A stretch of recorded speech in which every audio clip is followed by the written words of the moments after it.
Com muita satisfação, alegria, quero vos cumprimentar com a doce e amável paz do Senhor Jesus Cristo. Paz, Senhor! Para mim é um privilégio, uma oportunidade maravilhosa que vai ficar marcada aqui nos arquivos da minha memória, na minha alma. Oportunidade de estar na Assembleia de Deus Madureira, Jundiaí. Já estive aqui, foi na nossa co-irmã, Igreja da Missão. Quero louvar a Deus pela vida desse ilustre homem de Deus. Me disse que é baiano, pastor José Caires. Deus seja louvado por sua vida, companheiro, amigo de longas datas da nossa convenção. Adorar a Deus pela vida do pastor Miqueias, que com muita paciência me localizou. Ele está um pouquinho diferente, porque quando eu encontrei da primeira vez, ele não tinha esse matinho aqui, sabe? Mas conversamos, um diálogo gostoso de Deus, como representante desta igreja e do pastor. Louvar a Deus pela iniciativa deste EBOM.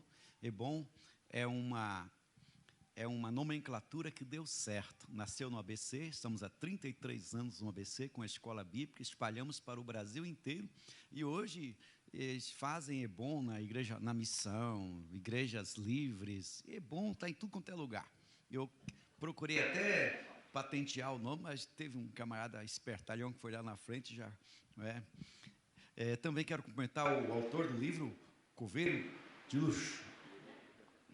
Deus abençoe a sua vida, pastor Jefferson, satisfação. E eu estava falando de você esses dias, lá na igreja de Carapicuíba, porque eu comprei uns livros com esse título, Coveiro de Luxo,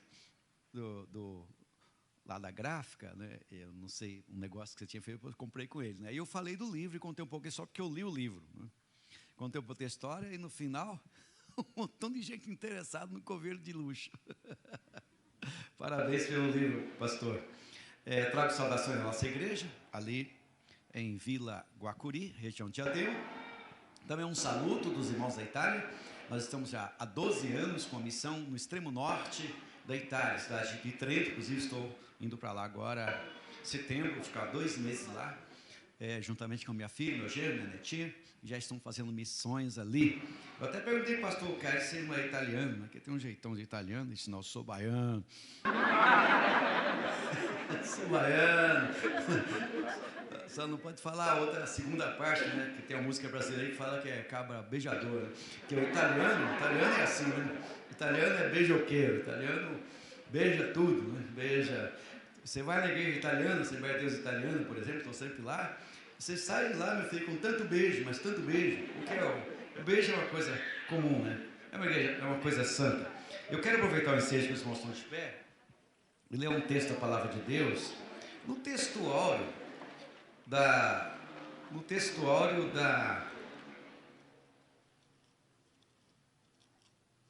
dos pentecostais, todos já o sabem de cor, mas eu quero lê-lo assim mesmo, que é Atos capítulo 1 e versículo 8. Atos capítulo 1, versículo 8. Glória a Deus pela vida dos alunos. Desculpa, aluno, não gosto da palavra, acabei cometendo uma falha que eu não gosto de cometer. Dos discípulos aqui reunidos, a palavra aluno vem do latim alume. Alume, ausência de luz. Então não dá certo para quem está seguindo a Jesus, né? Então vocês são discípulos, vocês já entraram aqui com luz, com graça.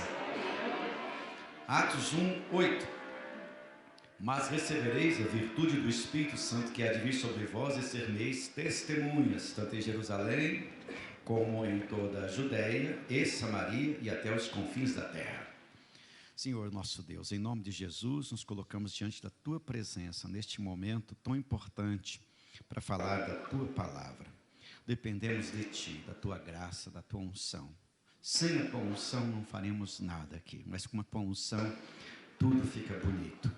Nós sairemos daqui maravilhosos. Nós oramos em nome de Jesus. Amém. Podeis tomar assento. Irmãos, antes de entrar no assunto, com a aquecência do pastor, eu quero falar de alguns livrinhos aqui. eu tenho aqui livros que a gente escreve para as escolas bíblicas. A intenção não é assim, escrever um livro, escrevo pensando na igreja, na escola bíblica. Tenho aqui os fundamentos do ministério cristão. Trabalho um pouco sobre a visão do obreiro e também o seu chamado. Tenho aqui um outro, e bom que nós realizamos lá em Madureira, Caldas Novas, pastor André, traduzindo adoração em atitudes. Traduzindo adoração em atitudes. Tudo que fizermos deve ser atrelado à adoração. A videira e a igreja. Um estudo sobre a videira e a sua correlação com a igreja. Um livro escrito pela minha filha, Aline Croce, que está lá na Itália. Jardim Fechado, a intimidade da mulher cristã. Isso aqui é só para as mulheres, os homens não podem ler. Você compra, dá de presente para as mulheres, tem uns segredinhos aí que os homens não podem saber. O custo do discipulado. Quanto custa para gerar um discípulo? O que precisamos fazer para que um discípulo nasça e produza? E depois que o discípulo nasceu, então nós temos um pregador, temos um evangelista, temos um missionário. O custo do discipulado. Quanto precisamos investir para nascer um discípulo? E quando nasce o discípulo, o que temos de retorno para a igreja? Esse aqui é o tema do mês, do ano da nossa igreja. Eu já fiz o EBOM lá na nossa igreja, ou do nosso ministério. Vivendo o extraordinário de Deus, que é o tema da nossa convenção. Nós tivemos diversos EBONs. E finalizando, família cristã. Esse texto está direcionado à família. Nós trabalhamos com maridos, filhos, pais, falamos dos probleminhas de alguns maridos e algumas esposas e a bênção do casamento e da família. Aí eu falo dos maridos neuróticos, das esposas neuróticas, 10 mandamentos para os maridos, 10 mandamentos para as esposas, e assim sucessivamente. E finalizando, irmãos, eu falei final, mas esqueci desse. Eu coloquei aqui, eu esqueci de dois. A Igreja do Novo Testamento, melhor, Igrejas do Novo Testamento. É um estudo das igrejas, desde a Igreja de Jerusalém até as 7 igrejas da Ásia. E por fim, eu tenho aqui um curso de teologia. Eu sei que vocês têm teologia aqui, sei que vocês têm um curso de teologia, mas é para aqueles que, de repente, querem levar consigo. Eu sintetizei 18 matérias nesse curso, que era o curso da Bíblia Teológica. Eu tirei a Bíblia e deixei só o curso. 18 matérias que tem aqui o curso básico de teologia. Curso básico de teologia. Então, seria esses os textos. O pastor me deixou uma tarefa hercúlea, falar de 2 assuntos, que é o capítulo 9 e o capítulo 10. O capítulo 9 fala do resgate da obra missionária, resgatando a espiritualidade missional. E o capítulo 10 fala da cultura da lealdade, resgatando a cultura da lealdade. O texto aqui trabalha dentro de uma visão da espiritualidade. E esse primeiro capítulo aí, melhor, o capítulo 9, nós trabalhamos com 5 pontos, 5 tópicos no livro, que certamente vocês já o leram, que é resgatando a espiritualidade cotidiana, primeiro tópico. Segundo, resgatando a espiritualidade missional e a obediência do chamado. Terceiro tópico, espiritualidade missional e os campos brancos para a ceifa. Quarto, espiritualidade missional e a necessidade da contribuição financeira. E o 5, espiritualidade missional e a vida de oração. Esse termo, esse assunto, resgate, fez parte de um dos anos da nossa igreja. Nós trabalhamos há alguns anos com o chamado anos temáticos. Eu creio que essa forma ensina e nos ajuda a trabalhar os temas, e no final do ano a riqueza é valorizada, porque cada mês trabalhamos com um tema relacionado ao tema geral, assim como estamos fazendo com o extraordinário. E essa visão do resgate é de capital importância, porque como igreja existem algumas coisas a serem resgatadas nos dias em que estamos vivendo. E nós colocamos aí no índice, os irmãos já estudaram, ouviram diversos preletores, algumas indicações de resgates a serem feitos. Primeiro, calcular o preço. Quanto custou o nosso resgate? Porque nós somos o fruto de um resgate. Resgate engendrado por Cristo, lá na eternidade. Fomos resgatados da nossa vã maneira de viver.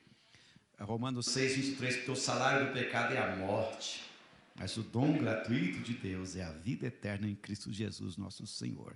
Então nós estávamos vendidos sobre o pecado. O preço. Depois, a partir do capítulo 2, compreendendo o nosso chamado para resgatar. É necessário entender, porque a partir do resgate, então nós precisamos nos colocar à disposição de Deus para resgatar outros. Inclusive, esse segundo capítulo está muito interligado com o capítulo 9. Resgatando o primeiro amor é um assunto que precisamos falar demoradamente a respeito do amor, porque fala-se muito de amor, mas normalmente o que vemos em muitos arraiais é o amor filantrópico, é o amor storge e, lamentavelmente, o amor eros, que tomou conta da humanidade inteira, esse amor erotizado, freudiano, que estamos vivendo nos últimos dias. E o amor ágape, que é o amor de Deus para com o homem, é um amor que deve ser crescente em nossa vida, tendo em vista que nós somos a extensão do céu, resgatando o que se perdeu dentro de casa. Tem muitas coisas perdidas, tomando como base a moeda que se perdeu dentro de casa. E nós trabalhamos também a visão da casa paroikia, paroikos do grego, que é casa temporária. Quando falamos de paróquia, lembramos muito a visão da Igreja Católica. Você fala paróquia, você lembra a Igreja Católica? Mas só que paróquia, ou paroikia, é a tradução do termo peregrinos, peregrinação. Então, nesse sentido, nós temos a casa onde nós nos reunimos, mas a melhor de todas as casas é essa casa chamada você. Essa casa chamada você. E existem muitas coisas perdidas. Existem alguns porões fechados que precisamos entrar com a lupa de Deus, ou convidar Jesus para entrar nesses porões, nesses quartinhos fechados desta casa. Tem algumas coisas perdidas, valores extraordinários que Deus investiu, resgatando o que se perdeu dentro de casa. Olha esse quinto resgate da santificação. Santificação, o hagiasmos, tu teu, ou tu Cristo, que o hagios, o hagiasmos, o kadosh, é um termo grego que quer dizer separado por Deus e para Deus. Por Deus é que Ele nos chamou, nos resgatou, nos redimiu, chamados por Deus, hagios, ou hagiasmos. E a segunda condição é a consciência de que devemos ter, de que somos separados para Ele. Então daqui para frente, eu sou dele, pertenço a Ele. Tudo que tenho é dele, porque dele, por ele e para ele são todas as coisas, glória, pois a ele eternamente. Separados por Deus e para Deus.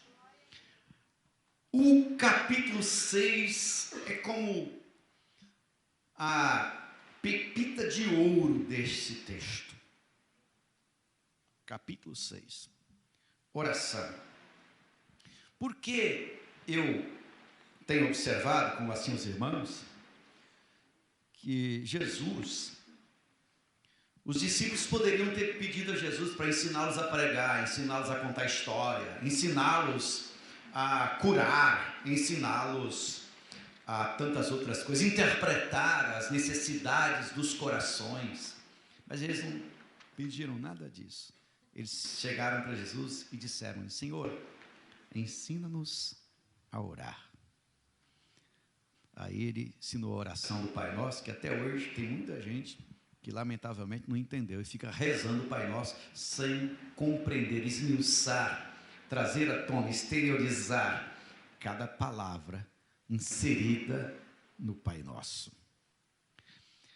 E também, outro detalhe que Jesus disse, e que isso me incomoda muito, ele disse: a minha casa será chamada casa de pregação, casa de espetáculo, casa de artes cênicas.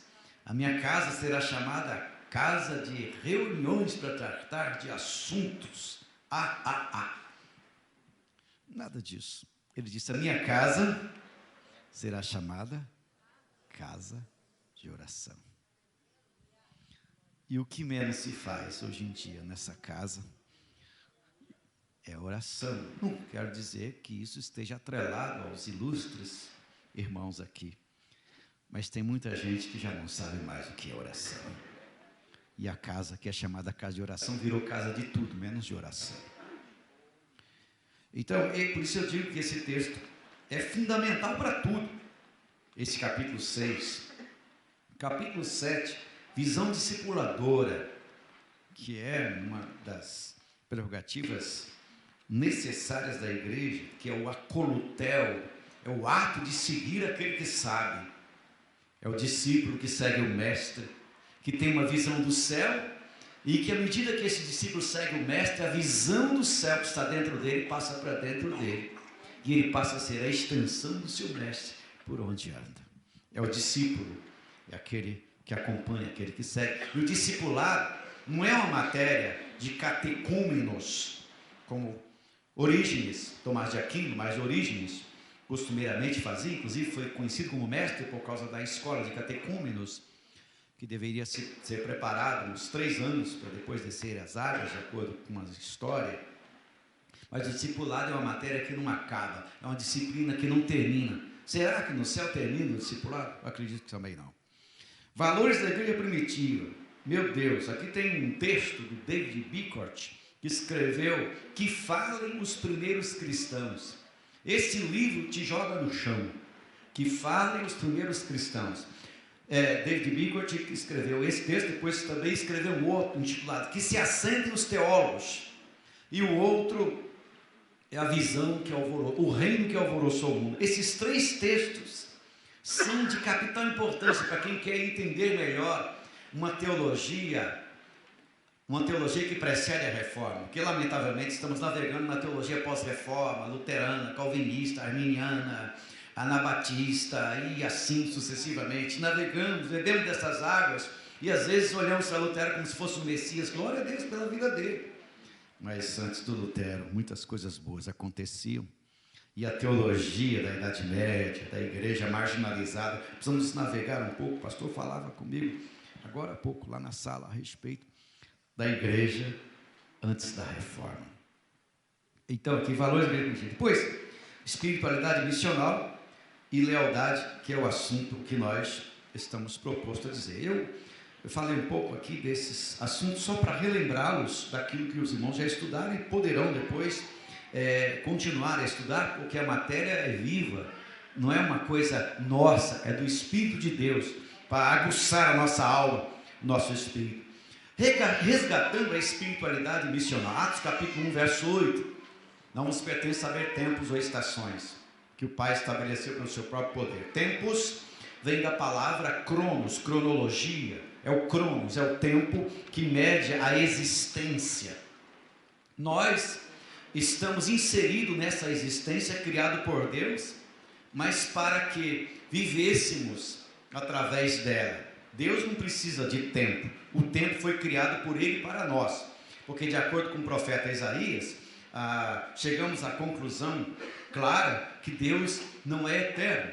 Porque se Deus fosse eterno, Ele não tinha capacidade de criar a eternidade. Então Ele é antes da eternidade porque Ele criou a eternidade. Ele diz que Ele é Pai da eternidade. Se Ele é Pai da eternidade, Ele é antes da eternidade, com uma coisa muito melhor que a eternidade, embora a eternidade seja uma palavra muito complexa para cada um de nós. Então Deus é antes da eternidade e também depois da eternidade. Se você fizer uma contagem regressiva da sua genealogia, tem você, tem seu pai, tem seu avô, tem seu bisavô, tem seu tri-avô,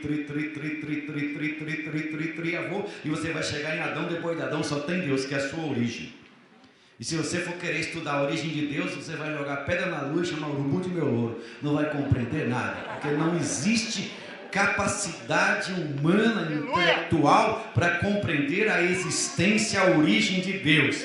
Deus é antes do fim, depois... Deus é antes do princípio, depois do fim. Dá para entender isso? Diga comigo, Deus é antes do fim. Deus é depois. Deus é antes do princípio, depois do fim. É isso que eu quero que vocês digam. Deus é antes do princípio, diga comigo. E Deus é depois do fim. Dá para você entender isso? Existe alguém que compreende isso? Se você quiser entender Deus, você vai ficar pirado, maluco. Não dá para entender Deus. A gente estuda Deus no Antigo Testamento. Eu estou estudando a vida de Davi agora, nesses dias. Olha, mano, Davi não foi fácil. Davi aprontou cada uma, mas cada uma. E ele foi um homem segundo o coração de Deus. A gente às vezes para, não, Davi cometeu adultério com Betseba. Aquilo lá, diante de outras coisas que ele cometeu, foi fichinho, embora seja pecado. Mas Davi cometeu muitos erros, mas havia no coração de Davi uma coisa impressionante. Ele tinha um coração quebrantado. Diante de Deus ele se derretia, ele pedia perdão, ele se humilhava, ele chorava. E Deus achou em Davi um homem no qual ele pudesse trabalhar. Um homem segundo o coração de Deus. Mas nós observamos essa contemporaneidade de Deus no Antigo Testamento, bem como no Novo e agora. Deus age em algumas ocasiões como pensamento humano. Por que ele age como pensamento humano? Porque é a única linguagem que ele tem para falar com os homens. Então ele age dentro de uma linguagem antropomórfica que às vezes até nos confunde.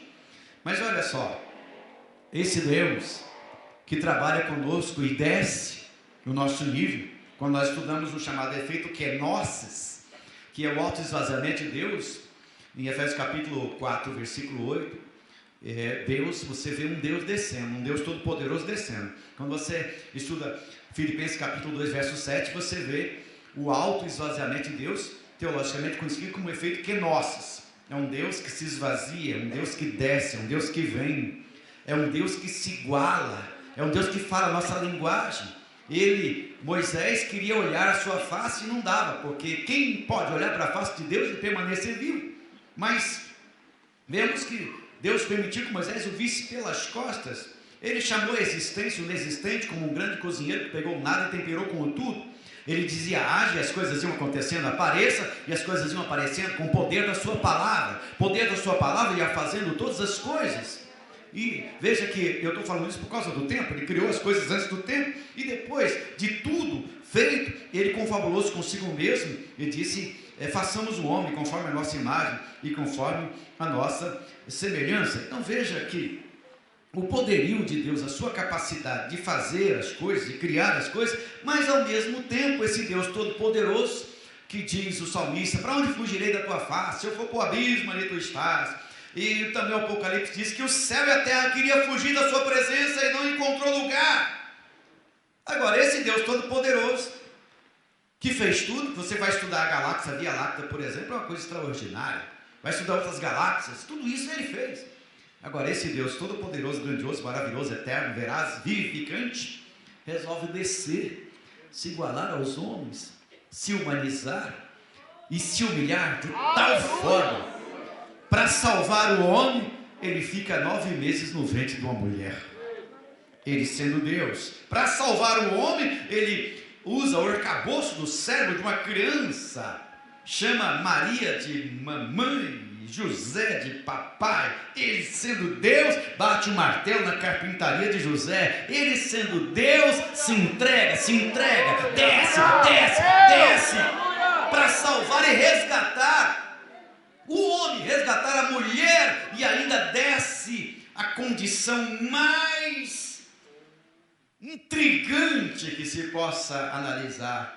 Ele vai até a morte de cruz, e lá na cruz ainda diz: Eloi, Eloi, lama sabachthani. Quer dizer, Deus meu, por que me desamparaste? Uma incógnita teológica, como Deus pode abandonar Deus? E dali ele continua descendo, e ele vai para a sepultura, desce as partes mais baixas da terra, ele só desce, ele faz o caminho da descida, porque tinha na sua visão você, eu, a sua igreja, hoje.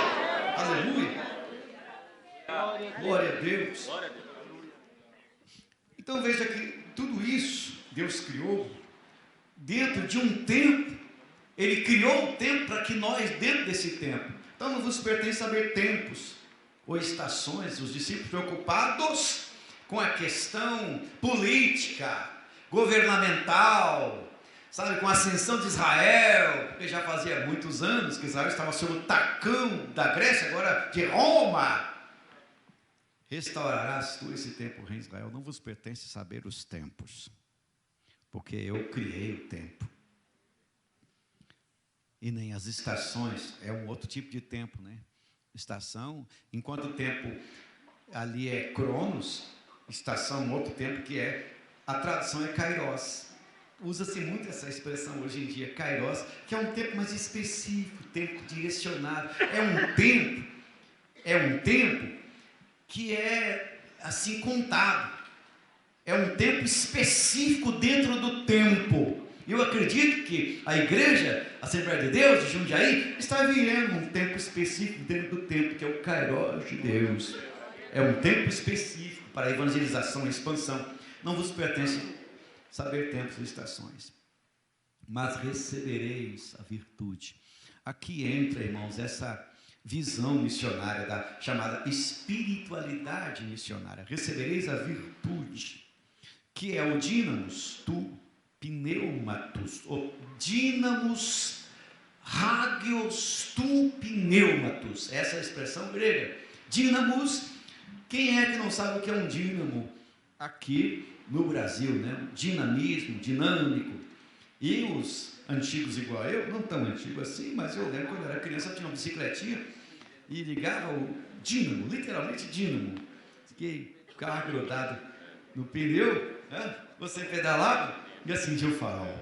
Dínamos, olha só, dínamos. Eu coloquei dentro de cada um de vocês um dínamo, um gerador de força, que é a virtude do meu espírito. Não se assemelha necessariamente com esse dínamo da terra, mas é algo poderoso, espiritual, para operar em vossas vidas de tal maneira que o homem natural vai se assustar e vai dizer: meu Deus, o que é isso? E a minha presença, a minha graça, é o poder do Espírito, é o meu Espírito tocando no seu Espírito, no vosso Espírito, e através disso vocês farão proezas.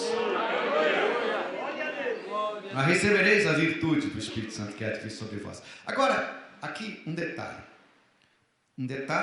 para que a gente possa, entendendo isso, nós compreendemos necessariamente a extensão da espiritualidade missionária.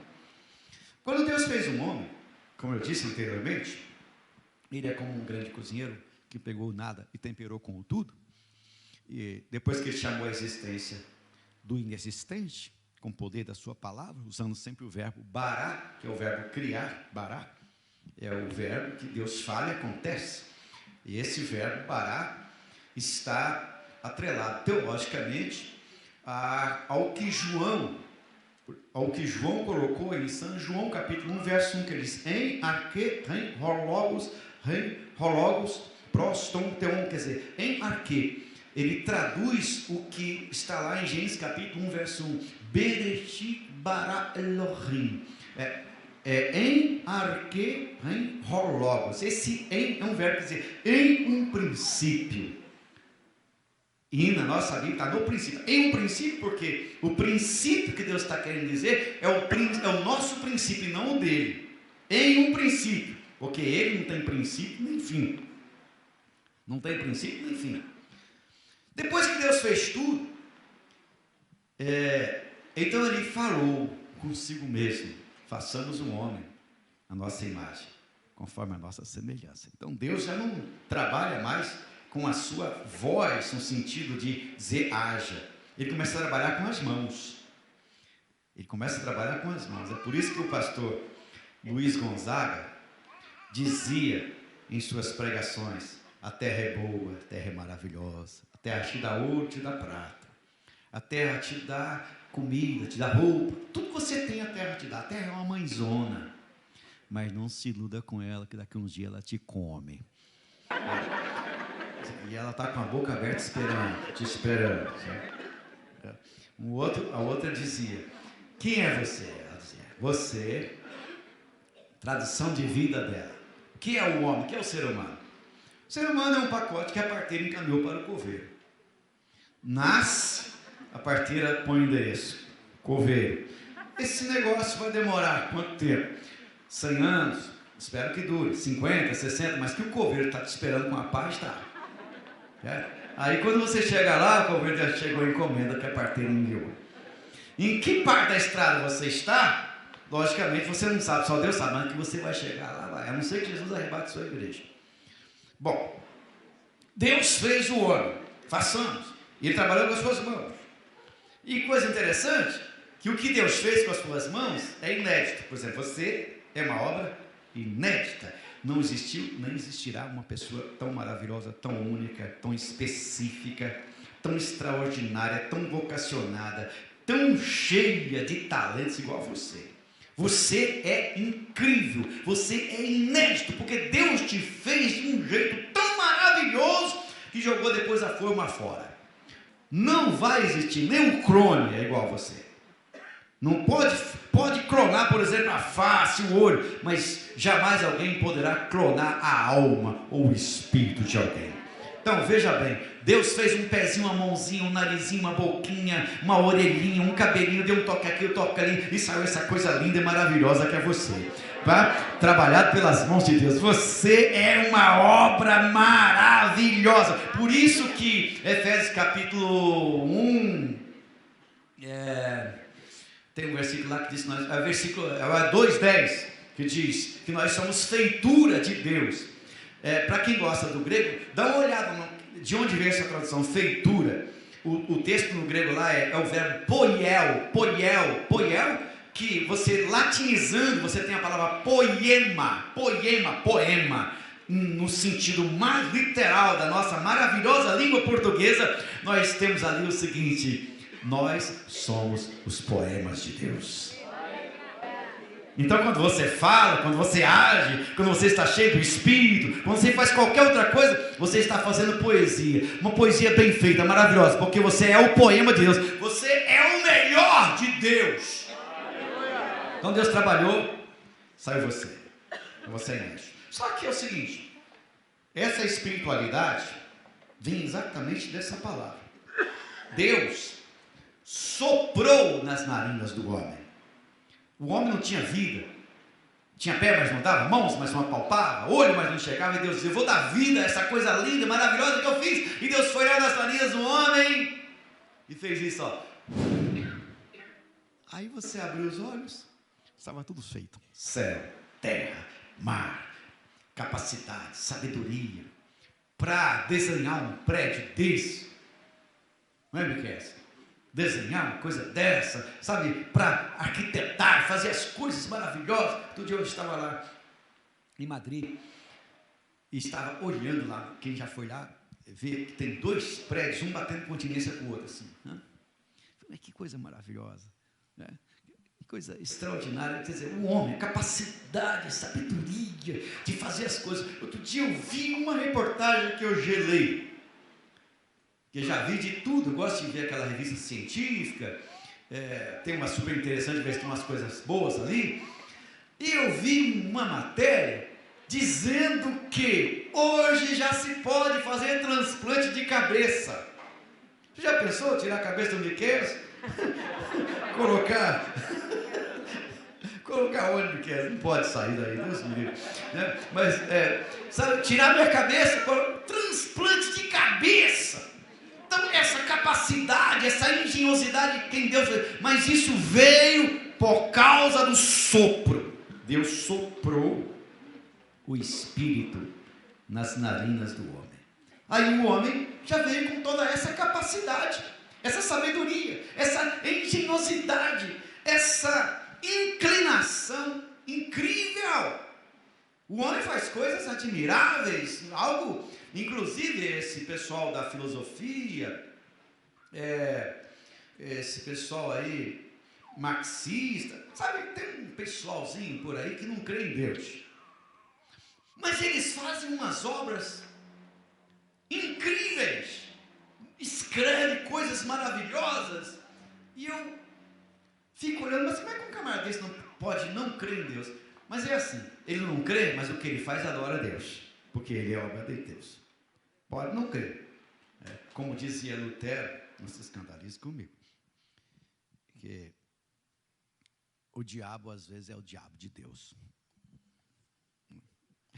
O diabo às vezes é o diabo de Deus. Mas como assim, pastor? Porque de vez em quando Deus usa o diabo. O senhor tinha uma reunião lá no céu e o Senhor diz: quem induzirá Acabe à guerra? Quem induzirá Acabe à guerra? Aí apareceu um demônio lá, um capeta, disse: eu! Aí o Senhor, como? O como é que é difícil, né? O como é que dá dor de dentro na alma. Porque eu entrarei na boca dos seus profetas um espírito de mentira. Mas é profeta desconcertado, né? Isso significa que tem muitos ainda hoje por aí, né? Mas olha só, quando Deus soprou nas narinas, o homem passou a ser alma vivente. Aí esse sopro é o que a gente chama de ruá no hebraico, ou pneuma no grego, pneumático, pneumatologia, pneu, tudo que tem dentro tem essa palavra pneumático. E aí você tem um vento que Deus soprou nas suas narinas, que a gente chama de espírito. E eu pergunto para você, onde é que está o espírito no ser humano? Na cabeça? Ou à direita ou à esquerda? No sangue? Nas veias? No coração? Nos rins? Qual foi o especialista cirurgião que com o seu bisturi disse alguma vez que conseguiu tocar com o seu bisturi no espírito de alguém? Toquei com o meu bisturi na alma desse homem ou dessa mulher. Não existe. A não ser a palavra de Deus, Hebreus capítulo 4, versículo 12. A palavra de Deus é viva e eficaz. E vai lá na divisão da alma e do espírito, juntas e medulas, e apto para discernir intenções e propósitos do coração. Daí começa o que eu chamo de espiritualidade. O que a intenção é despertá-lo para o espírito e não apenas para o racional, porque nós estamos muito na terra, nós estamos muito terrenos, grudados no que Tiago diz, Tiago capítulo 3, ele fala de uma sabedoria tríplice que todo mundo anda atrás dela.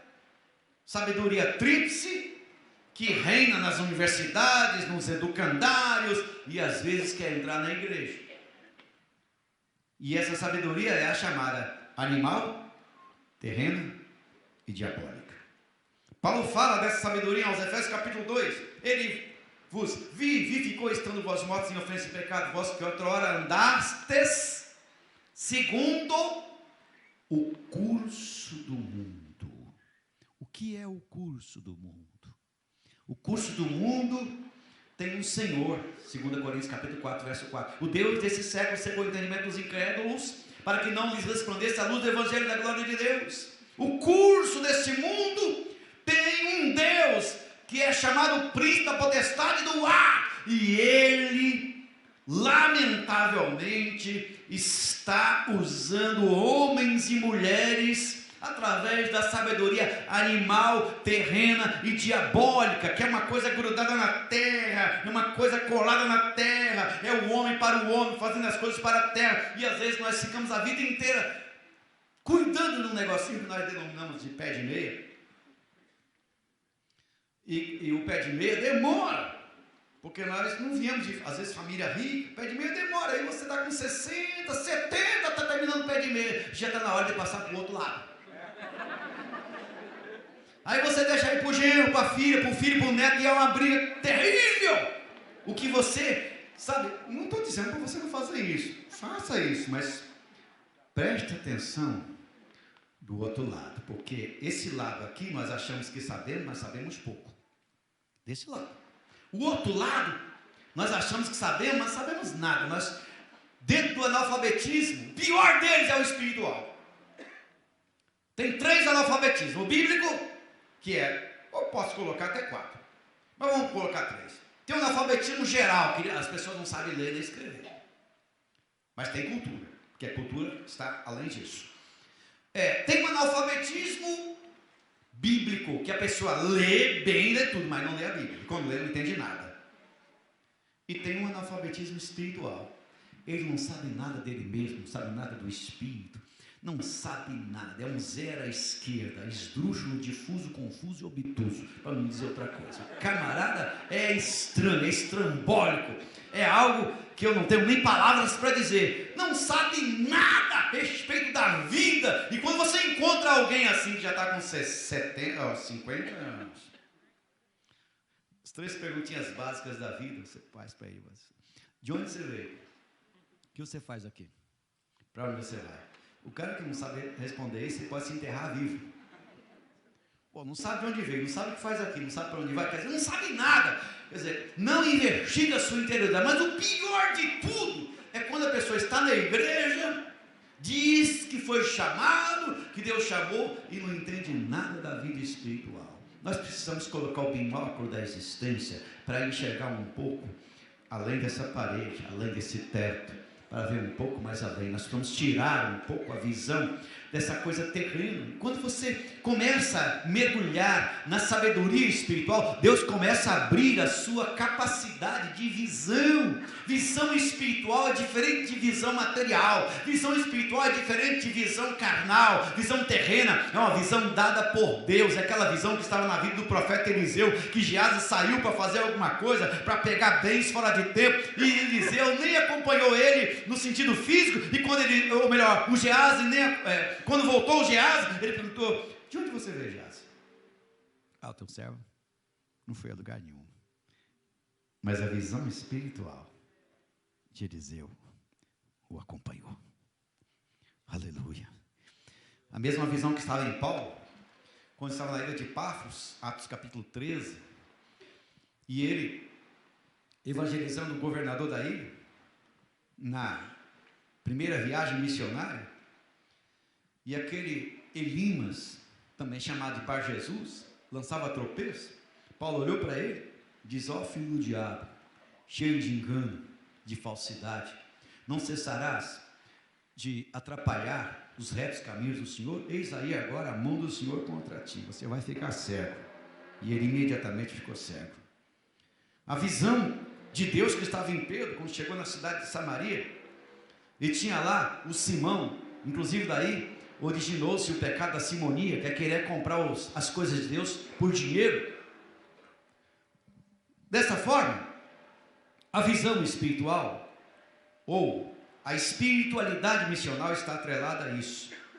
Aí Oswald Smith colocou essa frase, ou melhor, Oswald Smith escreveu essa frase que nós colocamos aí: por que alguém deve ouvir o Evangelho 2 vezes, quando há pessoas que não ouviram nenhuma vez? Nós, fazendo um trabalho em Trento, que lá não dá para você abrir uma igreja e colocar placa, primeiro que você não pode colocar, tem que pedir licença.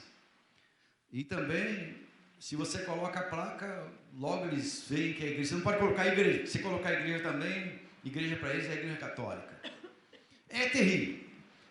Mas de repente você consegue se identificar. Então o que você faz? Nós implantamos um ministério lá chamado Cristo nos Lares.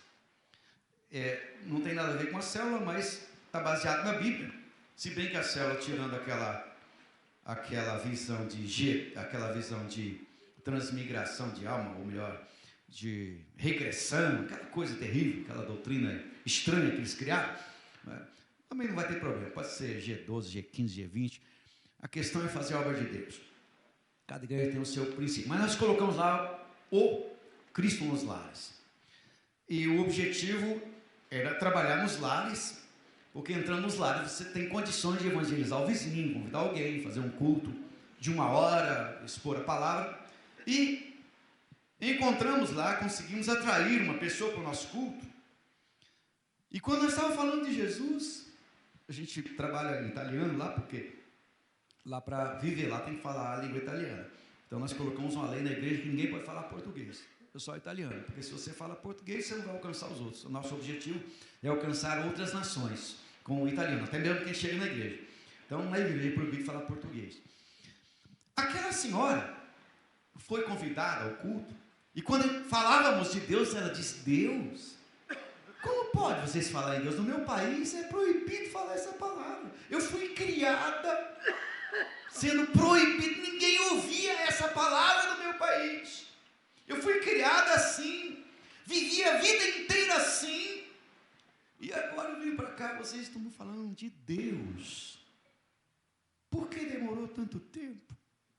E essa mulher acabou se convertendo, recebeu Jesus como Senhor e Salvador. Então, existem muitas pessoas que nunca ouviram falar de Jesus, e às vezes a gente precisa ficar falando 10, 15, 20 vezes, até adulando a pessoa para aceitar Jesus, que o Senhor não mandou fazer isso.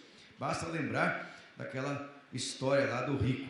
Então a espiritualidade é o ato de você enxergar, é o ato de você ver espiritualmente, é ter um fundamento sólido para uma espiritualidade verdadeira. Colossenses capítulo 1, versículo 9, tem uma expressão muito interessante ali, que fala de inteligência espiritual. Paulo escrevendo aos Colossenses, ele fala que Deus lhe dê toda sabedoria, conhecimento, e no finalzinho do versículo, ele fala de inteligência espiritual, usando a palavra grega sineses, que quer dizer entendimento e compreensão além da normalidade. É o ato de você enxergar aquilo que o natural não enxerga. Paulo falou isso em 1 Coríntios capítulo 2, verso 14. Ele diz: o homem natural não compreende as coisas do Espírito de Deus, porque lhes parece loucura. E é isso mesmo, parece loucura. Eu lembro uma ocasião, nós estávamos orando ali no Parque Doroteia, e os irmãos começaram a orar, e Deus começou a derramar fogo, Espírito Santo, e uns começaram a falar em língua, e tinha uma pessoa lá embaixo, os irmãos oravam em cima, tinha uma pessoa lá embaixo, falava assim: eu vou no meio daqueles fanáticos, de jeito nenhum, povo, não vou, não quero nem passar ali perto. Ele já estava querendo ir embora, mas ele precisou ir ao banheiro, e tinha que passar perto dos irmãos. Ele passou lá e não desceu mais, o fogo pegou ele. Lembro-me também uma ocasião que estava no seminário, nós tínhamos o costume de sair às madrugadas para fazer evangelização no centro de São Paulo, ali na Praça Ramos, onde tinha um antigo MAP.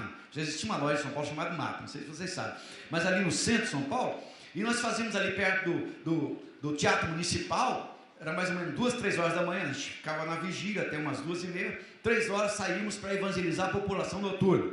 E nós tínhamos o costume de levar os alunos, porque naquela ocasião tinha o seminário e também a aula prática. E no currículo tinha vigílias, os alunos tinham que passar X vigílias por ano, fazia parte do conteúdo programático. E também na aula de evangelismo tinha o conteúdo, que tinha aula prática, e tinha aula teórica e tinha aula prática. A gente tinha que sair da sala de aula e ir com os alunos. E a gente escolhia as situações mais adversas, evangelizar de madrugada, evangelizar prostituta. Era uma luta para levar os alunos para evangelizar prostituta, porque eles diziam: pastor, mas se alguém me ver conversando com a prostituta, e o que eles vão falar de mim? Eu falei: não importa, porque vamos para lá. E nós íamos evangelizar naquela ocasião lá na Praça da República, que também era uma praça lá, que vocês sabem a fama da Praça da República. Mas aí nós saímos para evangelizar ali em frente ao Teatro Municipal. E de repente, uma mulher viu que eram os crentes que estavam ali, desse lado do teatro, fazendo o culto.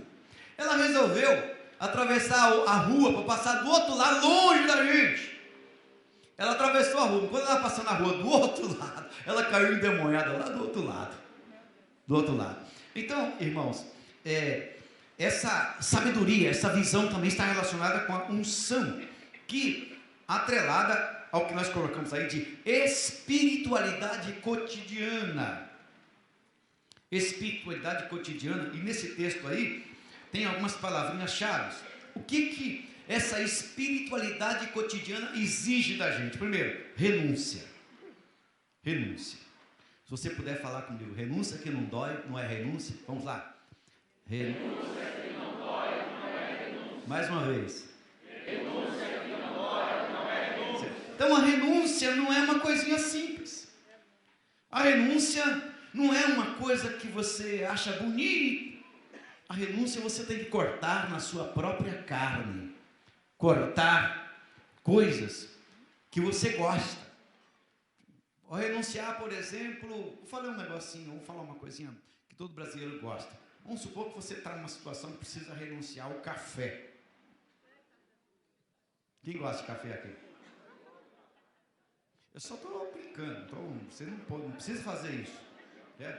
Mas não é difícil, mano? Chega uma hora que dá vontade de tomar aquele cafezinho. Oh, meu Deus. Bom, isso é só o começo. Mas existem umas coisas escondidas que só você sabe, e só eu sei, aquilo que eu disse no interior da fala, a respeito dos porões da alma.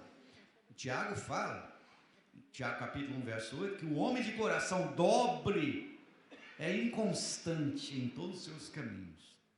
Coração dobre, vai lá no grego, sabe qual é a palavra? O homem é anthropos dipsikos, é a palavra dipsikos. Dipsikos é o senhor duas caras. Dipsikos é o homem dividido dentro dele, sabe? Que ele não consegue fazer nada com seriedade, porque ele é meio dúbio no seu interior. Isso é difícil, porque é a natureza dobre que está lá dentro. E renunciar coisas como essas não é fácil, porque você precisa convidar o Espírito Santo para entrar dentro de você, ou estar na sua vida, para fazer o conserto lá dentro. Ou então, alguns porões que os maiores construtores de cadeias somos nós mesmos. Nós construímos as cadeias dentro de nós, construímos coisas terríveis, guardamos coisas ruins, porque no porão da alma, às vezes, guarda-se a mágoa. Por exemplo, porão da sua casa. É o chamado quartinho dos fundos. O que tem lá? Tem alguém que tem quartinho dos fundos aqui? O que tem lá nesse quartinho dos fundos? É? Quartinho dos fundos. Lá na igreja, de vez em quando, eles querem fazer um lixão. Falam, pelo amor de Deus, não me faça esse lixão no fundo da igreja. Sabe, pastor, aquela coisa que não presta, põe lá. Não presta, põe lá. Aí a gente passa lá e vê aquela coisa horrível. Né? Vamos dar para quem precisa. Então, em casa, tem um lugarzinho, em toda casa, espero que na sua não tenha, que você só guarda coisa, algum dia eu vou precisar disso. Só põe coisa que acaba estragando. O problema todo é quando a gente faz esse porão aqui dentro. A gente põe mágoa, inveja, coisa para resolver depois, sabe? Contenda, confusão, e a gente põe num cantinho lá dentro. E esse quartinho escuro, esse quartinho fechado, esse porão da alma, é uma coisa que se você não entrar lá para fazer uma faxina, só que você mesmo não consegue, você precisa convidar Jesus para entrar lá dentro. Quando você convida Jesus, Augusto Cury, naquele livro O Homem Mais Inteligente do Mundo, livro até bom de ler, ele fala de um assunto a respeito de uma pergunta: onde está a maior cidade do mundo? Aí você para pensar onde está a maior cidade. Depois ele responde: a maior cidade do mundo? Aqui. Está aqui. Só que essa cidade tem ruas maravilhosas, né? Tem casas maravilhosas, bairros maravilhosos. Essa cidade tem lugares extraordinários, mas também tem cracolândias. Tem ruas esburacadas e tem um lixão. O lixão precisa ser tratado. O lixão só é bom quando é tratado, quando sai aquele foguinho. Né? Perto da minha casa tem um lixão que sai o foguinho. Quando está saindo foguinho, é porque o lixo já presta. Então você precisa tratar. E essas coisas estão relacionadas com renúncias que nós precisamos fazer diariamente. Lutero dizia: eu pensei que o velho homem tinha sido morto com as águas do batismo, mas depois eu descobri que o miserável sabia nadar. Então, esse camarada nada. E às vezes ele chega no terra de novo, pastor. É uma coisa terrível. E o que precisamos fazer para que essa espiritualidade diária seja crescente? Renúncia. Olha uma outra coisa que está aí nesse texto: comprometimento com a causa. Repita comigo: comprometimento com a causa.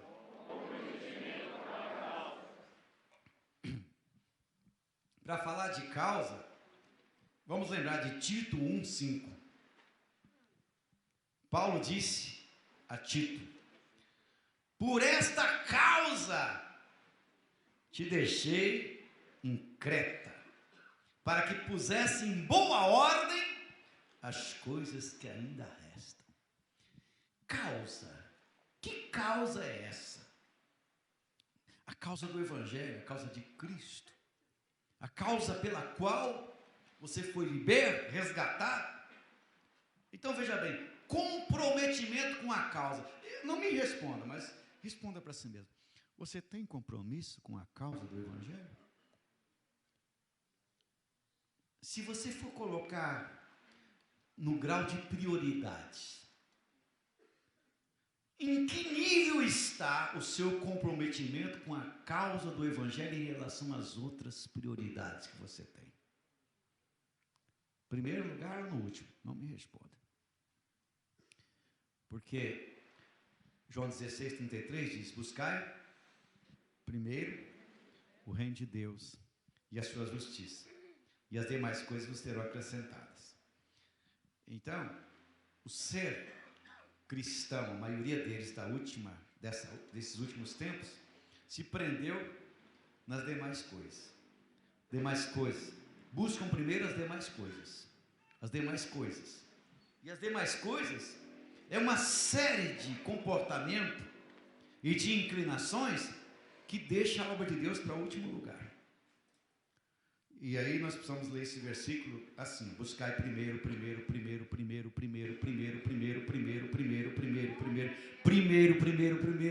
falar primeiro não sei quantas vezes, para ver se entra no coração, porque depois que entrar no coração não dá para tirar mais. Veja bem, compromisso com a causa. E aí eu olho a visão da igreja com relação a missões. O Brasil é o maior celeiro de missões da atualidade, mas onde estão os missionários? Onde estão os pregadores? Onde estão os evangelistas? Que nós consagramos nas convenções toneladas e toneladas de evangelistas. Depois mandamos esses evangelistas, sabe para fazer o quê? Dirigir igrejas. Quando não, para ficar sentado no púlpito, fazendo campanha internamente dentro da igreja. Quando o Senhor Jesus, isso aqui é apenas um lugar para a gente orar, buscar a sua face, buscar a sua revelação, mas o nosso trabalho está lá fora. Ou então, quando fazemos o que aconteceu comigo outro dia, fui pregar na Igreja Batista, para homens, uma conferência para homens. Aí eu falei, mas que coisa maravilhosa. Estudei sobre as crises do homem da meia-idade, os problemas do silêncio do homem, impotência do homem. Mas eu busquei um montão, eu fiz uma apostila só para um. Falei, que coisa linda. Falei, vou ligar para o pastor, vou ver se é isso mesmo que ele quer. Eu liguei, pastor, eu preparei esse material aqui, estava empolgado até para escrever um livro. O senhor quer esse assunto aqui? Ele falou, não queremos nada disso, não. Eu tinha estudado uma semana sobre isso, lido 2, 3 livros, sabia tudo de homem, descobri um montão de coisa que eu não sabia de homem sendo homem. Aí, falou, não, isso aí nós já sabemos, nós já estudamos com médicos, etc, etc. Eu falei, mas o senhor quer que eu fale o quê? Isso é um trabalho para homens. Eu falei, eu quero que o senhor traga uma mensagem evangelística de salvação de almas. Eu falei, mas como assim? Não, é que aqui na igreja é assim. Quando é o trabalho de homens, cada um convida um outro homem não crente. Nós temos 200 homens na igreja, você vai encontrar 200 homens não crentes. E o nosso objetivo é que você pregue uma palavra evangelística. Me jogou no chão. Me jogou no chão. Então, olha que coisa maravilhosa. Visão, sabe? De compreensão da causa. Compreensão da causa. Então veja bem, espiritualidade diária, renúncia, comprometimento com a causa, compreensão da vocação. Aí entra Efésios capítulo 4, o versículo, podemos citar o versículo 1. Rogo-vos, pois eu, o preso do Senhor, que andeis de acordo ou na dignidade da vocação com que foste chamado. Eu, o preso, Paulo estava preso, mas o sistema prendeu, mas eu sou preso do Senhor. Quando estava preso, estava produzindo. Até hoje estamos sendo beneficiados pelo trabalho do Senhor, embora ele estivesse preso. O sistema prendeu, o considerando como errado, como fora da lei, mas ele não culpou o sistema, ele disse: eu sou preso do Senhor, aqui é a minha missão, eu preso do Senhor, que andeis. Andar vem da expressão peripatel, peripatete, que requer uma atenção contínua. Experimenta fechar o olho e dar 10 passos até chegar lá no final dessa porta, para você ver se lá na metade você vai ficar todo assim, porque requer uma atenção contínua. Você tem que abrir os olhos, mas andeis de acordo com a vocação, chamada. E essa vocação, o mesmo Paulo coloca em Romanos capítulo 1, verso 1. Paulos, Dulos, Jesus, Cristo, Aforismeno, Cletos. Veja bem, Paulos, Dulos, todo mundo sabe que é Dulos, que é o servo, e o Dulos aí, praticamente, nós colocamos ali, foi traduzido como servo, mas você vai olhar no vernáculo, a tradução mais próxima é escravo. E falar escravo no Brasil, nós tivemos um problema da escravidão às vezes, mas ali é escravo. Mas não tem problema que nos tempos de Roma 80% aproximadamente da população era de escravos. Mas escravo, isso é, aquele que é dominado pela vontade do seu senhor, aquele que a prioridade é do seu senhor, aquele que tudo que faz primeiro é para o seu senhor. Paulos, Dulos, é a credencial dele. Hoje em dia você vai ver alguns nomes por aí, mas tem tanto nome antes do nome, irmão, que eu fico assim: pastor, doutor, não sei o que, tal, tanta coisa, que a gente fica assim até preocupado. O irmão outro dia pediu para fazer um e-bom, fiz o e-bom, bonitinho, escrevi o texto, mandei rodar na gráfica, e eu, no mês de janeiro, eu tive férias com a minha namorada e minha esposa, você não ficar pensando coisa. Aí, tive férias, e era o mês de fevereiro. Liguei para o pastor para saber se estava tudo certo. Falei: não, pastor, nós suspendemos o e-bom. Falei: mas suspendeu, pastor? O senhor não tinha combinado comigo, tudo certinho, já mandei fazer, já paguei, já fiz tudo na casa. Não queremos mais. Eu pensei comigo: esse pastor não deve ser pastor, mas era pastor. Aí eu falei: mas o que será que aconteceu com esse homem? Eu falei: pastor, deixa para lá então, não vou brigar, porque brigar você acaba perdendo a paz. Então entrega para Jesus, o Senhor sabe como cuidar das coisas, também não vai matar ninguém. Se puder matar, ele mata, né? Porque matou Ananias e Safira, mas não está no tempo de matar os outros, né? Aí o rapaz da gráfica, o Mailton, falou assim: olha, você quer que eu veja o que aconteceu com esse pastor, porque que ele não quer fazer o e-bom? Aí ele ligou, eu falei: tá bom, vê. Ele ligou para ele, aí ele descobriu a causa. Falou assim: pastor, é o seguinte, o homem terminou o curso de Direito, bacharel em Direito, o senhor colocou só pastor lá na apostila, assim, pastor fulano de tal, e aí o senhor não colocou doutor, tinha que ser colocado pastor, doutor. Eu falei: mas é isso, irmão? Pode falar para ele que eu vou tirar a capa e colocar pastor, doutor, não vou colocar DR, não, vou colocar doutor por escrito, por instante, pastor, doutor, se tiver mais outra coisa eu coloco. Olha só como as coisas andam no meio de algumas pessoas, cuja linguagem aqui não é nem figurada e nem assim escondida, mas é real. Glória seja eu, bendito seja eu e louvado seja eu.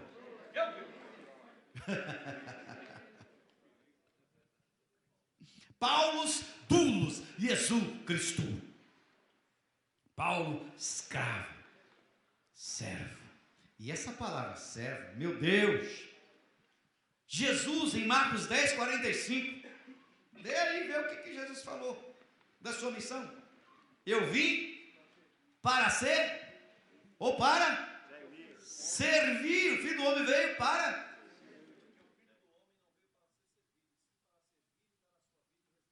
Perfeito, pastor. Sabe qual é a tradução de servir ali? Você sabe o versículo tão bonito assim? Você sabe de onde veio? Diaconel. O Filho do Homem veio para ser diácono.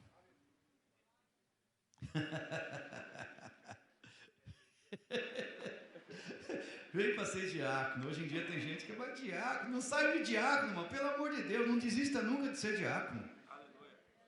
Porque quando você lê a palavra ministério na Bíblia, vai olhar de onde veio. Vem de diaconias. Todas as vezes que você encontra a palavra ministério, é a tradução de diaconias. Quer dizer, o serviço é o ato de servir. Aleluia. O ato de servir. Tem uma frase latina, eu gosto dela. Servus servorum Dei. Servus servorum Dei. Servo dos servos de Deus. Sabe onde está escrito isso? Na coroa do Papa.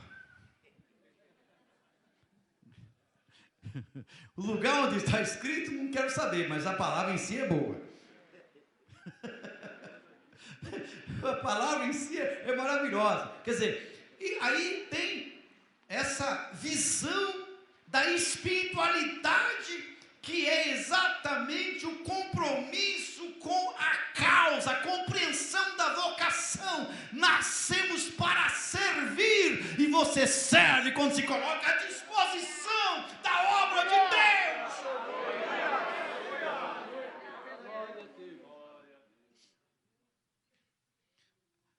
O mesmo Paulo, quando escreve em 1 Coríntios capítulo 4, versículo 1, ali é de jogar no chão também a visão da espiritualidade de Paulo.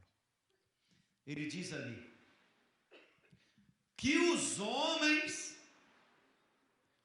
nos considerem como ministros de Cristo e despenseiros dos mistérios de Deus.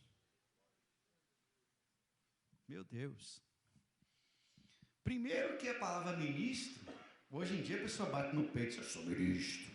O presbítero lá que o pastor contava, que ele foi no mercado e a moça não sabia nem o que era isso. Perguntou, mas você é crente? Ele falou, sou presbítero.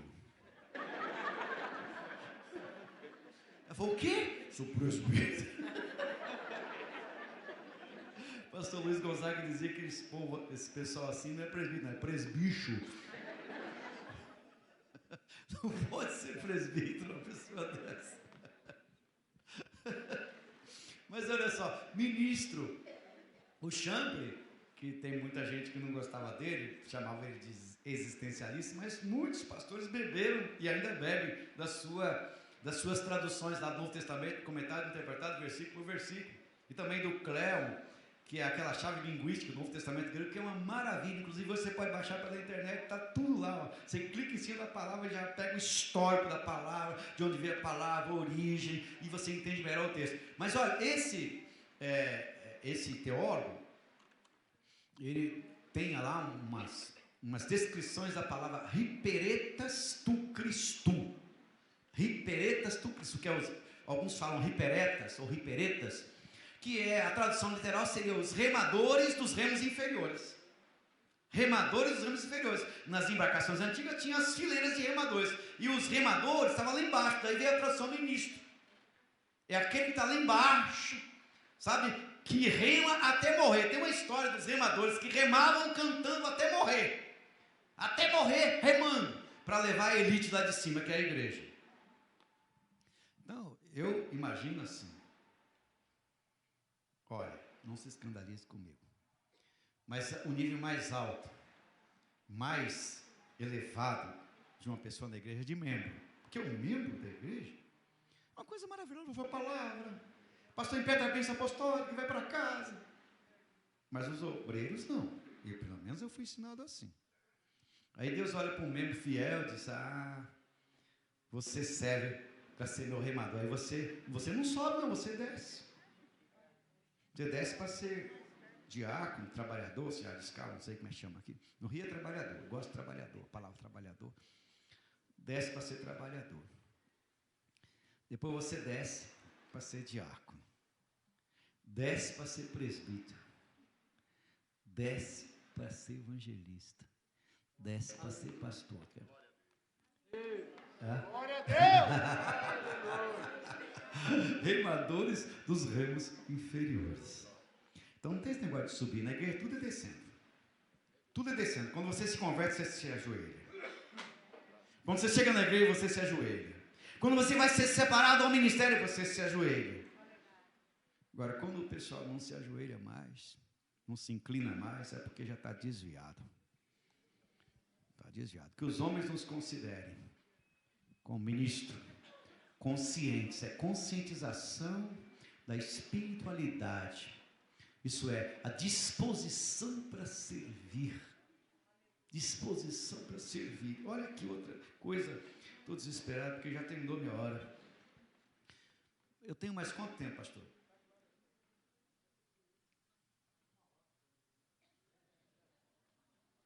10, 20. 20. Vou correr. Olha só. Aquele que desce. Deus te chamou para descer. Quanto mais você descer, mais você sobe. Aleluia! Aleluia. E eu tenho umas histórias nessa área aí. Não vou falar porque... Mas olha só. Porque o tempo não é. Renúncia diária.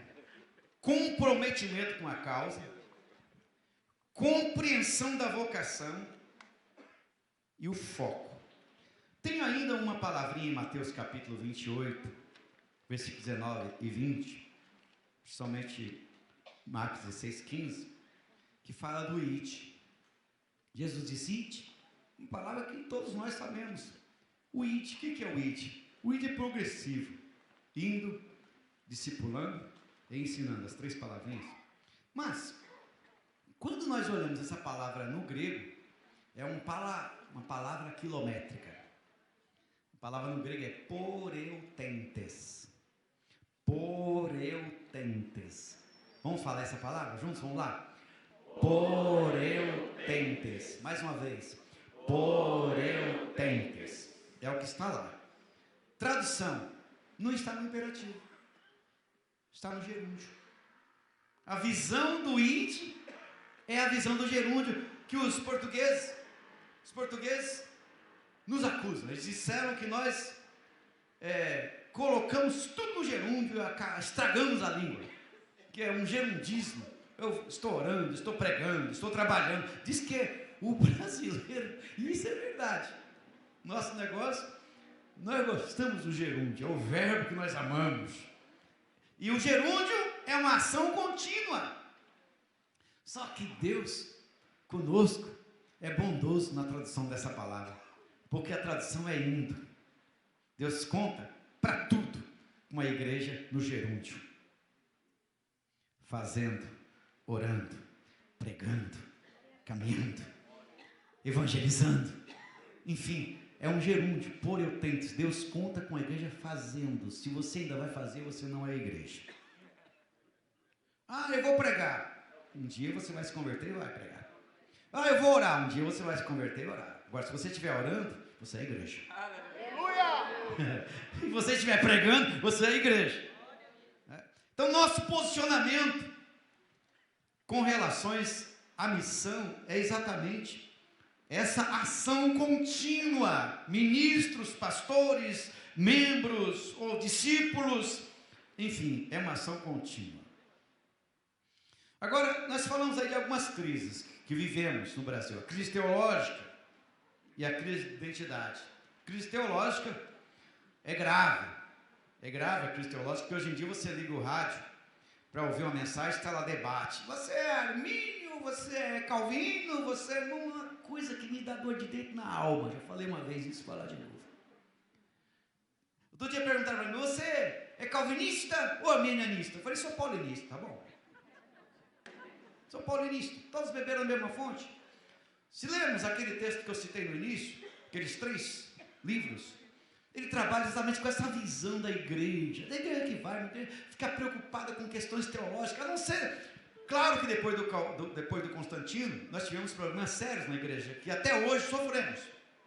E Constantino abriu, até o século IV aproximadamente, a igreja avançava, a igreja era perseguida, era cristãos que davam as suas vidas. Eu, quando vou a Roma, eu gosto muito de várias vezes, fui lá, e inclusive vou agora, vou de novo em setembro, nas catacumbas de São Calixto, um lugar bom para você visitar em Roma. Porque quando você faz aquele percurso normal, que vai lá para Israel, você passa ali no centro histórico, Coliseu, Panteão, centro histórico, prisão de Paulo, de Pedro, sabe? Isso é a via normal. Mas poucas caravanas vão até as catacumbas de São Calixto. Não sei se o pastor, na época, estive daqui. Que maravilha, glória a Deus. Então o senhor sabe o que eu estou dizendo. Quando você desce, que são cemitérios subterrâneos, você desce e você vai apalpando a história. Você vai vendo exatamente a história dos cristãos que deram suas vidas e cultuavam a Deus ao lado dos seus mortos. Inclusive, logo na entrada ali, não sei se o pastor viu, tem a história da felicidade. Aquele texto que o Justo Gonzalez coloca no volume 1, A Era dos Mártires, que é um texto maravilhoso. Depois que você lê a Bíblia 10 vezes, lê esse texto de história. Eu tinha um professor que dizia o seguinte: o pastor que não conhece a história da igreja é um pastor aleijado. Porque Deus continua, vou falar igual português, a trabalhar na história. Deus trabalha na história. Vamos falar no jeito. Deus está trabalhando na história. Aleluia. Porque o Senhor não está preso em um tempo da história. Deus é contemporâneo. Deus está conosco. Veja que quando Deus falava com Davi, usava a linguagem de Davi. Usava o costume do tempo do Antigo Testamento, que era a cultura da época. E até permitiu certas coisas que no Novo Testamento ele cortou, que era o problema da poligamia. Ele cortou, porque quando Deus fez um homem, fez uma mulher só para um homem, um homem só para a mulher. Esse problema da poligamia veio depois de um dos netos de Noé, que instituiu a chamada poligamia, e ela continuou, mas Deus falava a linguagem, e assim também é o Senhor. Deus fala a nossa linguagem. Deus não está preso na história. Ele sabe de todos os problemas da atualidade da sua vida, do seu interior, do seu pensamento, que você vai pensar o que você pensou, sabe tudo a seu respeito, sabe a sua história antes, conhece a sua história 100 anos antes, 100 anos depois. Enfim, Ele tem tudo isso no presente, porque Ele não precisa viajar para o futuro nem para o passado. Todas as coisas estão presentes na sua mão, nuas e patentes, diante daquele que nós temos que prestar conta. Deus é sempre Senhor e é atualizado. Veja que naquela ocasião o Senhor estava ali juntamente com seus filhos e filhas, e a igreja avançava, até que veio o chamado Constantino, que uma jogada política, camarada inteligente, parecido com uma pessoa aí da atualidade, ora é evangélico, outra hora é católico, cada um meio de todos, né? Ele fala a linguagem de todos, né? Mas glória a Deus, o importante é avançar. A questão eu não sou do outro lado não, irmãos. Eu estou do lado do bem. A questão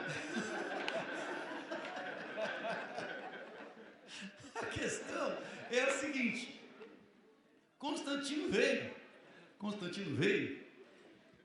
e até então a igreja era perseguida. Para ser cristão naquela época, ele está disposto a entregar a sua vida para ser cristão. Constantino veio, depois veio o Edito, confundi, de Milão, e desta forma veio a liberdade dos cristãos. O que Constantino fez?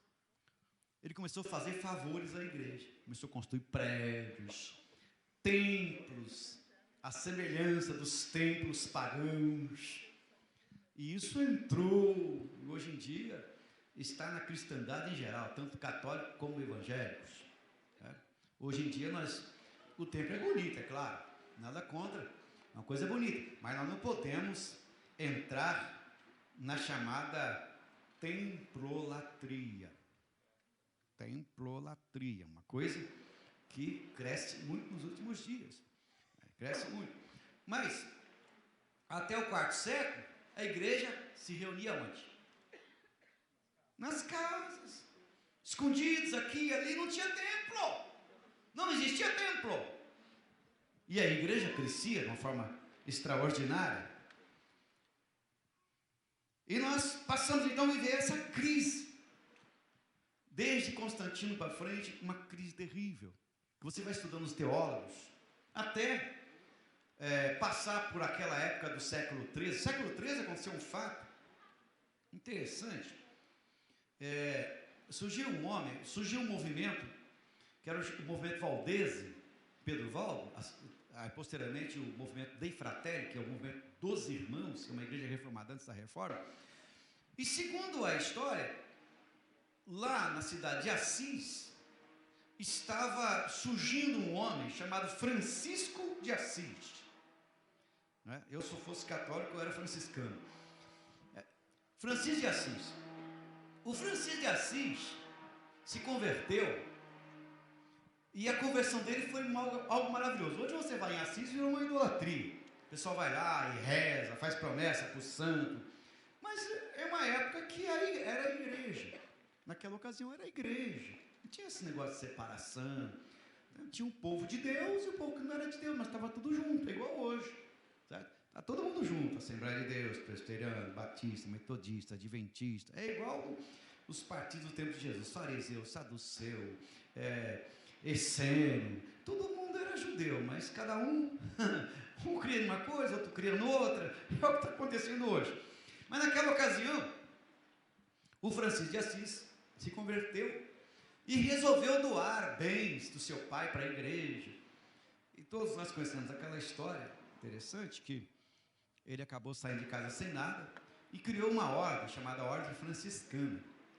Ordem Franciscana. E ele se tornou uma pessoa notável pela sua vida de humildade, simplicidade, homem que orava, que buscava Deus, homem inclinado aos ditames da palavra de Deus.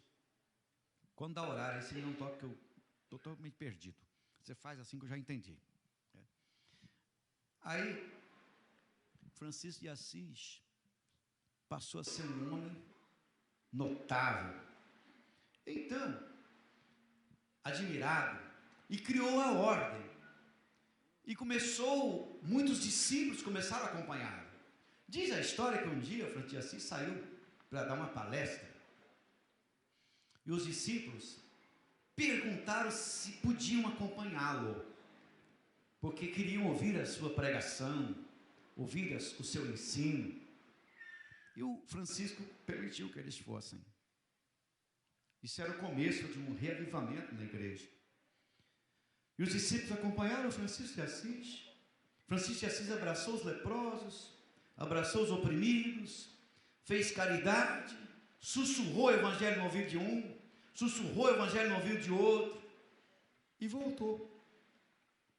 Na estrada, os discípulos perguntaram: mestre, nós viemos de tão longe para ouvir a sua pregação, ouvir o seu ensino, mas o senhor não pregou, mestre. O senhor não falou, o senhor não ensinou. Aí ele olhou para os discípulos e disse: pregue sempre, se precisar, use as palavras. É assim que nós vemos a igreja brotar da Idade Média para frente. Porque não é aquela questão da pregação. Você já imaginou se Jesus vivesse hoje?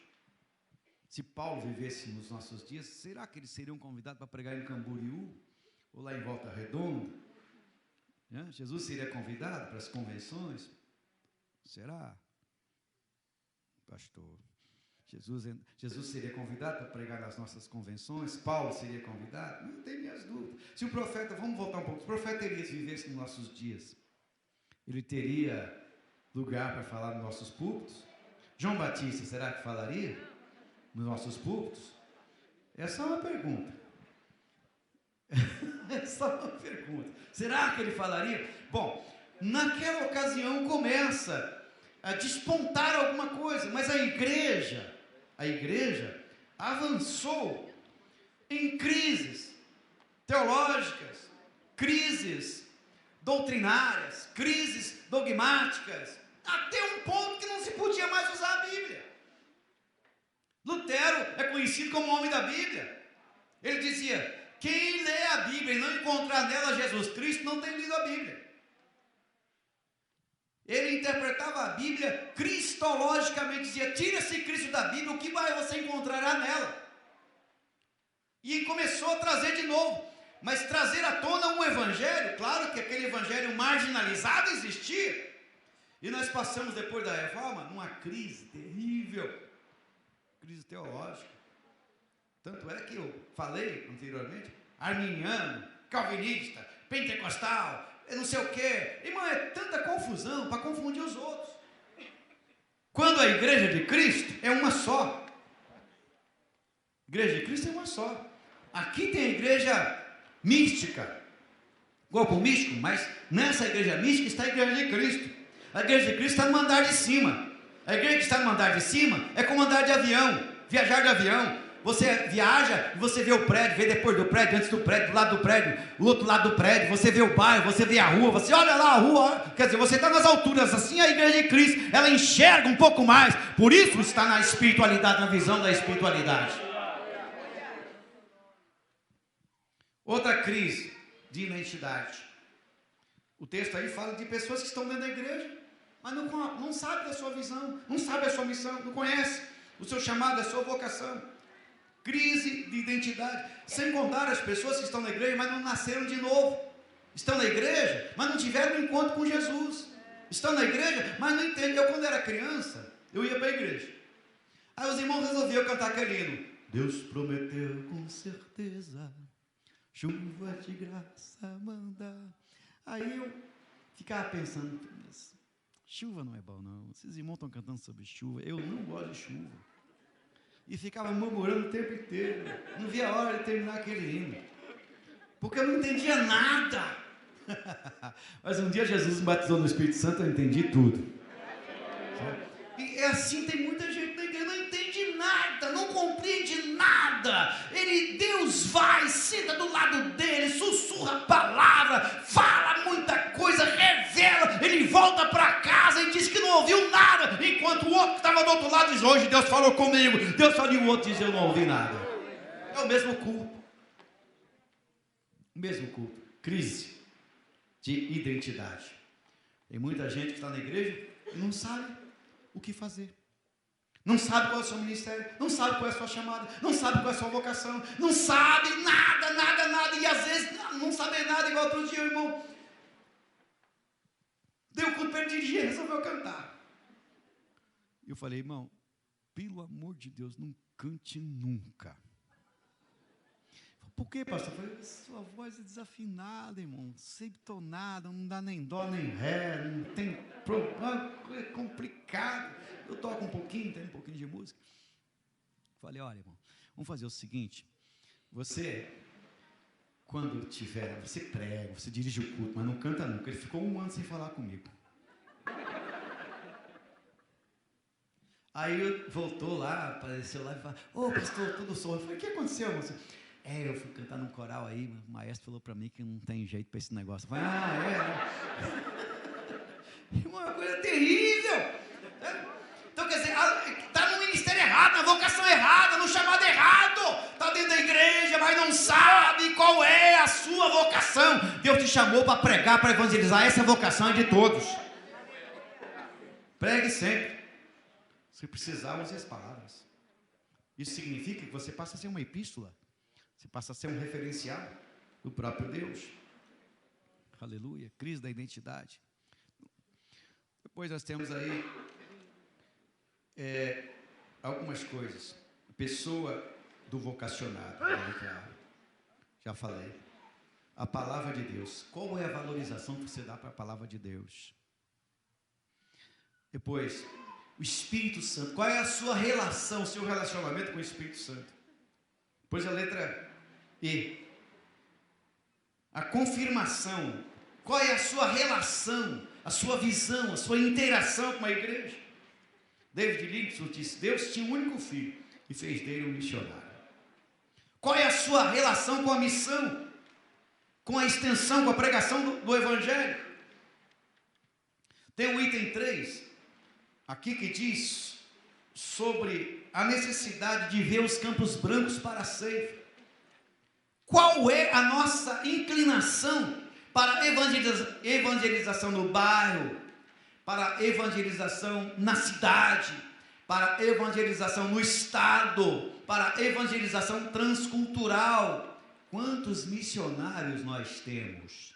A convenção quantos missionários tem a convenção, mantidos pela convenção? A convenção poderia ter um missionário em cada país do mundo, inclusive no Estado Islâmico.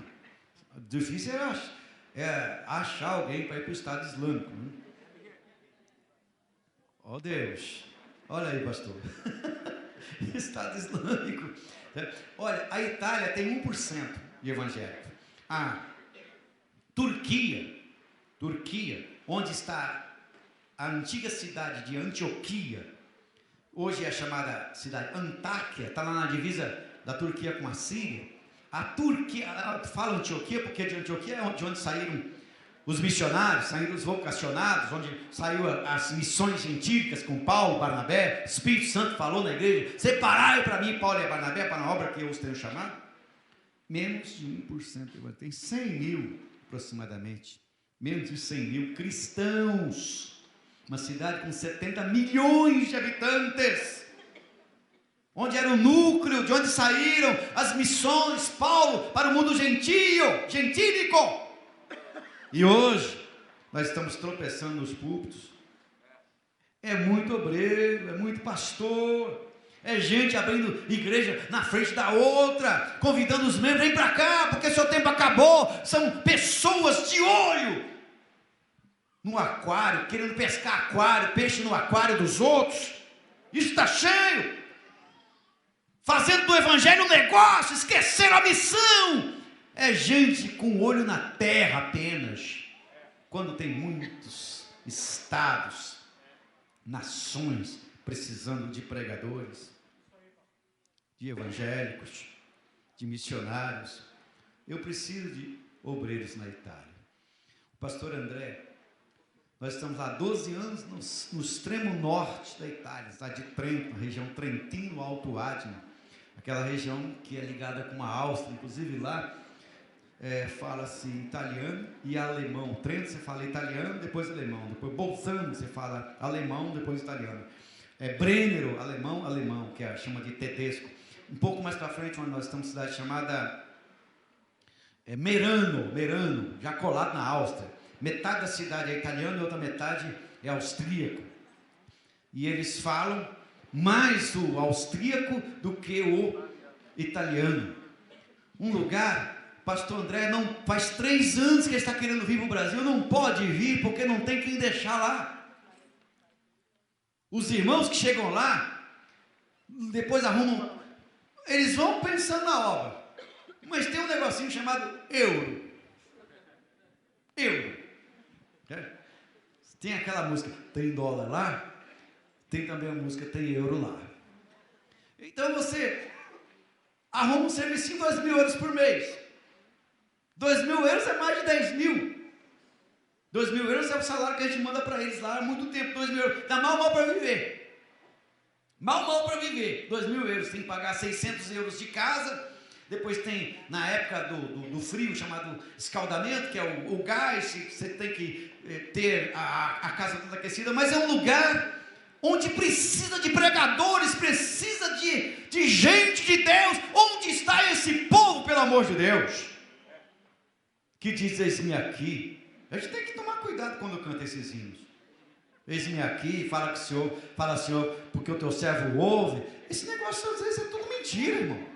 Ninguém está disposto poucas pessoas estão dispostas a fazer a obra. Eu espero que essa igreja de Jundiaí, e eu estou crendo, porque a igreja está reunida para isso, seja uma igreja com o coração aberto para a obra missionária. Aleluia. Porque se você não pode ir, você pode investir. Chega no final do mês, não é só o seu dízimo, tem um tópico aqui que fala de contribuição missionária. Às vezes fico pensando se acontecesse o que aconteceu na igreja de Jerusalém com Ananias e Safira, se ainda tinha gente viva na igreja. Vai levar a oferta, o dízimo, vou entregar o dízimo, pastor. Ganhou R$1 milhão, o dízimo é que Deus te abençoe. você possa ter um dízimo de 100 mil reais. Aí você fala, mas 100 mil é muito. Vou levar só 50 mil, o pastor vai se alegrar. Aí você entrega 50 mil de dízimo. É um dízimo e tanto, hein? Aí cai do outro lado morto. Mas irmão, está trazendo 50 mil reais de dízimo e morre. É porque era 100, irmãos. E quem traz R$1, porque ganhou 10, permanece de pé. Já pensou se acontecesse isso hoje? É claro que não acontece, né? Mas aqui em Jundiaí ninguém ia morrer, claro. Então, a questão é exatamente esta. É exatamente essa coração missionário, porque o que você investe na obra permanece para sempre. Irmãos, eu tenho outro capítulo aqui, mas acabou. O outro capítulo, um dia que o pastor tiver paciência comigo, eu venho aqui para falar desse outro capítulo. Que esse outro capítulo aqui é para apertar mesmo os parafusos da alma. Que fala de lealdade. Que eu ia falar primeiro dele, mas eu fui cair aqui na fraqueza de falar de missões primeiro, e aí fiquei embriagado, né? Deus abençoe. Retorna a palavra, ilustre pastor.